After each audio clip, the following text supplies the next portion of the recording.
Shalom HCC Families, sesaat lagi Anda akan menyaksikan atau mendengarkan Saat Teduh edisi hari ini. Mari persiapkan hati dan pikiran saudara untuk bersungguh-sungguh mengambil waktu, berdoa, dan menyembah Tuhan bersama-sama. Kami berdoa lewat Saat Teduh ini, saudara dikuatkan dan saudara diubahkan lewat firman Tuhan yang luar biasa. Mari siapkan hati saudara dan selamat menyaksikan.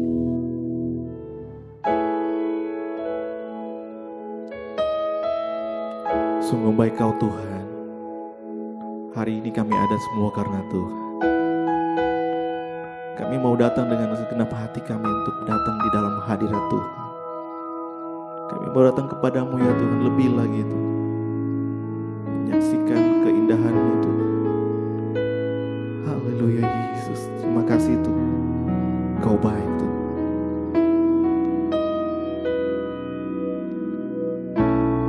Dengan segenap hati dan jiwaku, ku datang padamu dalam kerinduan. Kasih-Mu yang sanggup mengubahku dan menguatkanku dalam pengharapan. Yesus, Engkaulah permata hatiku. Dunia tak dapat menggantikan-Mu. Kemuliaan-Mu tercurah bagiku, menjadikanku indah dan semakin indah bagi-Mu. Haleluya Yesus. Dengan segenap hati dan jiwaku, ku datang padamu dalam kerinduan.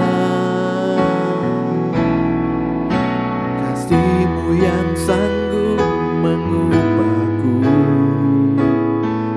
dan menguatkanku dalam pengharapan. Yesus, Engkaulah permata hatiku. Dunia tak dapat menggantikan-Mu. Kemuliaan-Mu tercurah bagiku, menjadikanku indah dan semakin indah. Yesus, Engkaulah permata hatiku. Dunia tak dapat menggantikan-Mu. Kemuliaan-Mu tercurah bagiku, menjadikanku indah dan semakin indah bagi-Mu.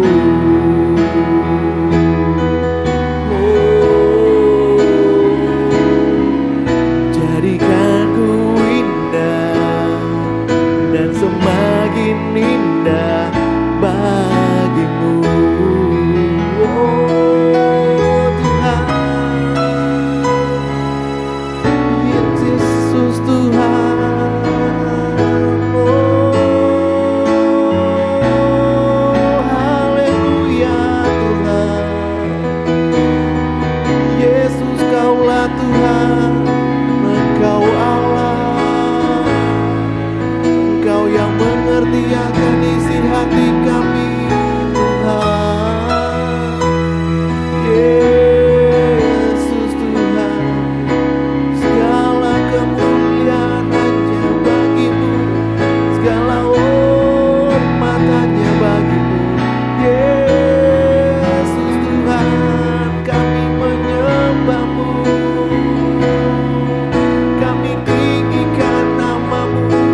kami bersyukur.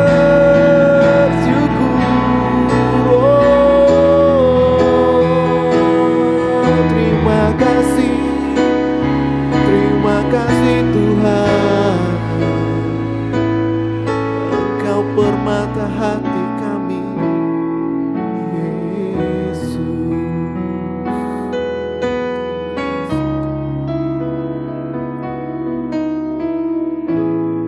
Shalom Jemaat Tuhan, senang sekali bisa berjumpa lagi dalam Worship from Home edisi Saat Teduh kali ini.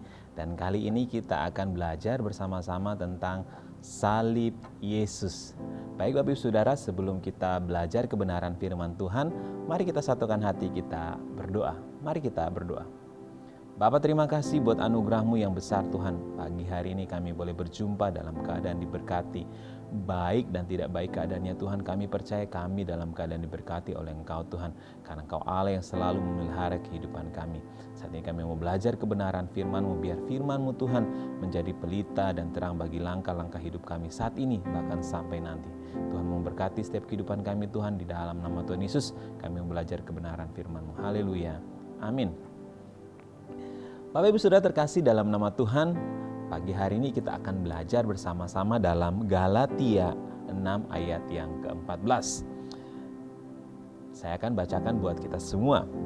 Tetapi aku sekali-kali tidak mau bermegah selain dalam salib Tuhan kita Yesus Kristus. Sebab olehnya dunia telah disalibkan bagiku dan aku bagi dunia.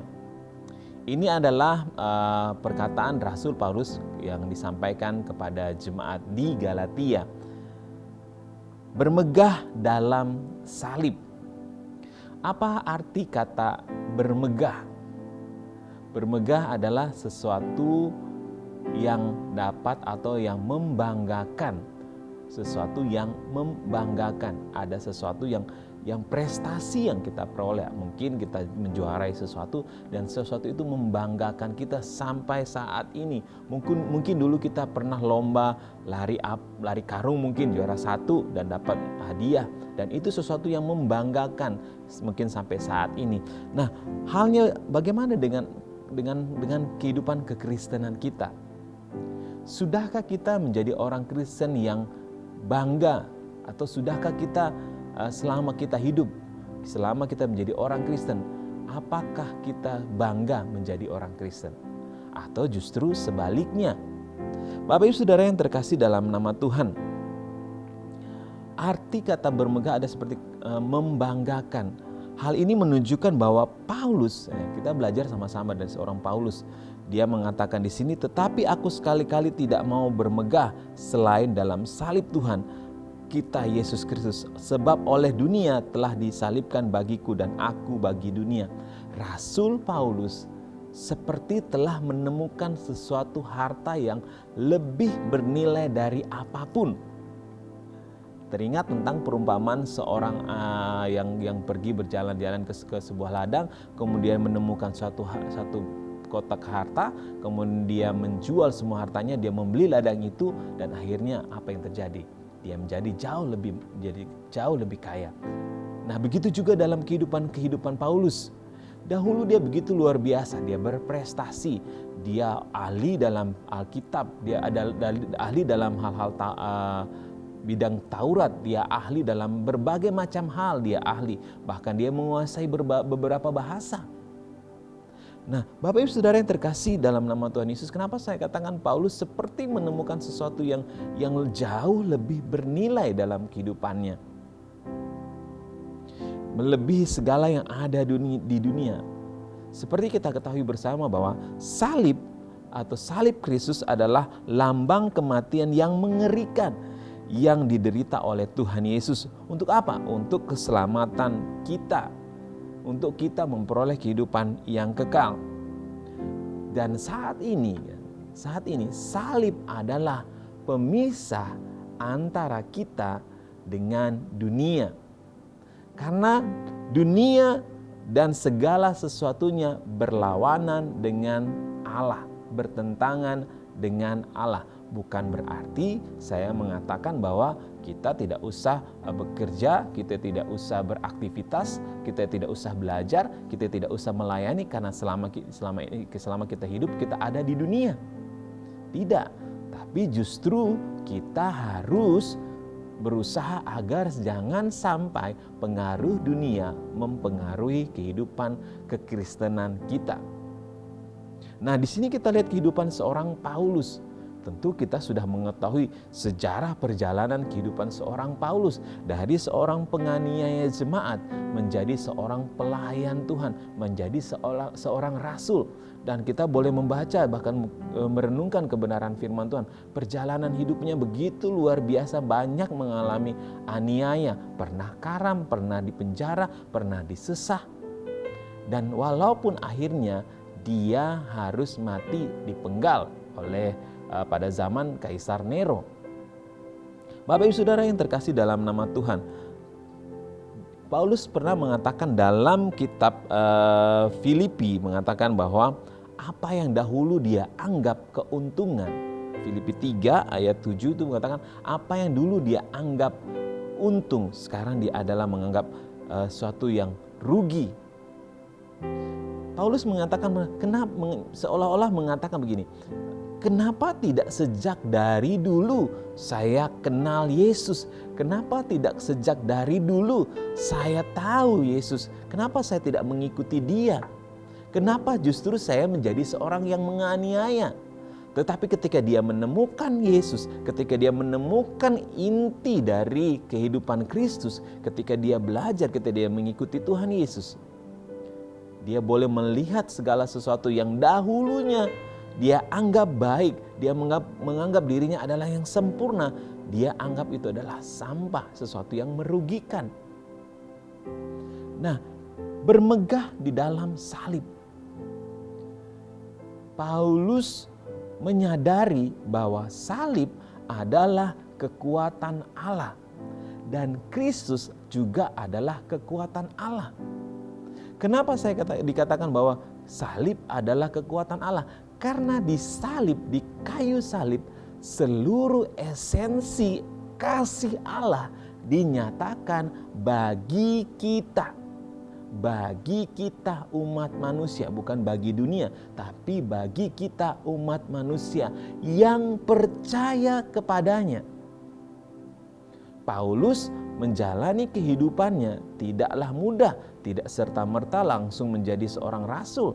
Tetapi dia juga mengalami proses penolakan juga. Dia mengalami proses direndahkan juga. Yang dahulunya seorang penganiaya berubah menjadi pengikut Kristus. Apakah kita selama kita menjadi orang Kristen, sudahkah kita bermegah? Sudahkah kita bangga menjadi pengikut Kristus? Atau justru kita malah merasa rugi? Kenapa ya saya jadi Kristen? Kenapa ya saya jadi pengikut Kristus? Nah, mari kita sama-sama belajar bagi saat ini bahwa salib itu dikatakan bahwa itu kebodohan. Itu kebodohan. Tapi padahal sesungguhnya apa yang dipandang bodoh oleh dunia itu adalah sesuatu yang luar biasa di hadapan Tuhan. Banggalah menjadi orang Kristen. Paulus ketika dia menjalani, ketika dia kenal Kristus, dia justru berjuang, dia terus berusaha, dia berlari pada satu tujuan, yaitu mahkota kemuliaan. Apakah kita juga berlari seperti Paulus? Karena saat ini kita tidak bisa berjalan pelan dalam menjalani kehidupan kita. Kita harus berlari mengejar kehidupan rohani yang luar biasa. Karena kita ada orang percaya bukan berasal dari dunia ini. Dunia adalah tempat kita belajar. Belajar apa? Mematikan semua keinginan-keinginan daging kita. Karena daging kita selalu identik menghasilkan yang namanya dosa. Kita belajar selama kita di dunia ini mematikan daging dan keinginannya. Bapak Ibu Saudara terkasih dalam nama Tuhan, firman Tuhan berkata begini, Barang siapa bersahabat dengan dunia, berarti dia membangun permusuhan dengan Allah. Jadi, kalau kita ingin membangun persahabatan dengan Allah, berarti kita harus bermusuhan dengan dunia. Dan kita mengalami namanya konsekuensi tersebut, mengalami yang namanya penolakan demi penolakan. Karena kita menjadi orang Kristen. Bukan Kristen yang biasa-biasa, tapi Kristen yang radikal. Radikal yang sesuai dengan kebenaran firman Tuhan.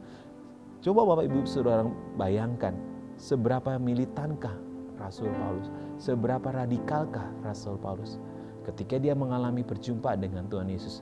Semua hal-hal yang berhubungan dengan masa lalunya dia buang, dia lepaskan. Dia lepaskan semuanya hanya dengan satu tujuan. Dia mau mengikuti Yesus karena dia tahu bahwa harta yang paling berharga di dalam kehidupannya adalah Kristus. Mati bagi Kristus adalah keuntungan. Biarlah kita juga belajar dari kehidupan Paulus. Hidup belajar seperti Paulus. Belajar apa yang menjadi selama dia hidup. Bukan berarti kita harus sama seperti Paulus, tapi hidup belajar seperti Paulus. Karena zaman Paulus dulu dengan zaman sekarang beda challenge-nya, beda tantangannya. Paulus selama mengikuti Yesus, bahkan dalam masa aniaya pun, dalam penjara sekalipun, dia tetap bermegah karena dia memiliki Yesus. Penganiayaan yang dia alami saat ini, penganiayaan yang dia alami saat ini tidak sebanding dengan upah yang akan dia terima di surga nanti. Bagaimana dengan kita? Sudahkah kita bermegah dalam Kristus? Sudahkah kita bermegah dalam salib Tuhan? Atau justru sebaliknya? Orang yang benar-benar mengasihi, orang yang benar-benar mencintai Tuhan tidak akan mudah menjadi orang yang murtad, tidak akan mudah menjadi orang yang melupakan kebaikan Tuhan. Kalau Yesus hidup di dalam dirinya dan dirinya hidup bagi Kristus. Terima kasih Anda telah menyaksikan Worship from Home edisi Saat Teduh. Kami berdoa saudara diberkati dan dikuatkan lewat edisi Saat Teduh kali ini. Sampai berjumpa di konten online Worship from Home berikutnya.